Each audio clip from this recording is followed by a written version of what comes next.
everyone, welcome back to my channel. Pav Bhaji preparation.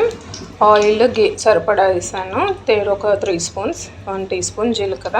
ఇది కొంచెం fry అయ్యాక onions, capsicum red colour, ధనియాలు 1 tea spoon, అల్లం వెల్లుల్లి పేస్ట్ యాడ్ చేయాలి. మంచి స్మెల్ వస్తుంది గీ యాడ్ చేయడం వల్ల. కొంచెం ఫ్రై అయ్యాక టమాటో యాడ్ చేసుకోవాలి. గ్రీన్ పీస్ కలర్ఫుల్గా ఉంది, నైస్ అరోమా. పసుపు,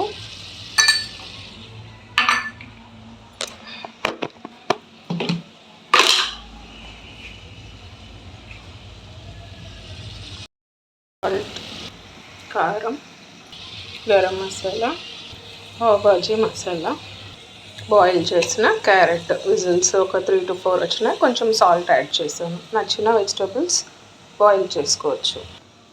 కొంచెం కచ్చాపచ్చగా మ్యాష్ చేసి ఉంచాలి. ఇది నేను సపరేట్గా ఉంచాను. ఆలు, కొత్తిమీర, కసూరి మేతి యాడ్ చేసుకోవాలి. ఆయిల్ ఇలా పైకి తేలినప్పుడు సరిపడా బాయిల్ చేసిన వాటర్ యాడ్ చేసుకోవాలి. కొంచెం కలుపుకోవాలి.